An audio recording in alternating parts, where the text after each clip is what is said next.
There's been a deadly gun attack at an immigration centre in the US city of Dallas. Officials say a gunman opened fire at the Texas facility before killing himself. The incident follows a string of attacks on such facilities across the US in recent months. Well, let's cross live now and speak to our North America correspondent, Nomia Iqbal. And Nomia, what more do we know?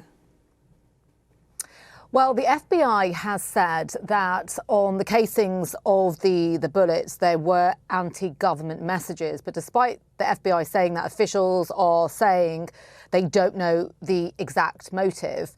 There was some confusion earlier, Mariam. So the Department of Homeland Security has given an update. They say that apart from the gunman who died from a self-inflicted gunshot wound, there were 3 other victims, 2 detainees at ICE were killed and another's in a critical condition in hospital. And just to remind, ICE is the Immigration and Customs Enforcement.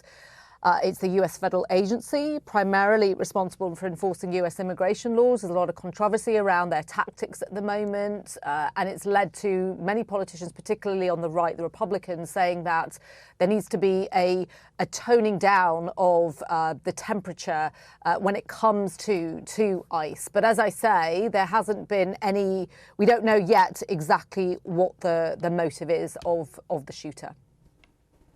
And we were talking, weren't we, about there being a spate of these kinds of incidents as well?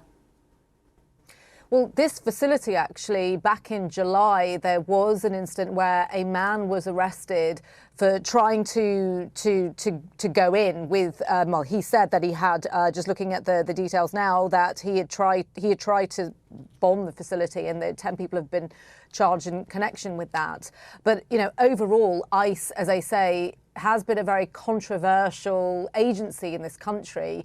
The ICE agents often are, they cover up, they cover their faces. We've seen that in DC. They say to protect their identities. And they have been responsible for carrying out this really aggressive plan of Donald Trump to carry out mass deportations, in many cases targeting people, immigrants who don't have any criminal records. So sort of going back on what Donald Trump had said initially in terms of who he wanted out of the country. And it's created a lot of fear in many immigrant communities. But just to give you some reaction, J.D. Vance, the vice president, and many other members of the Trump administration are saying that there's been this attack, this targeting of law enforcement, particularly on ICE, and it must stop. But just to reiterate, we don't know as of yet what the actual motive was of the shooter. Nomia, thank you very much.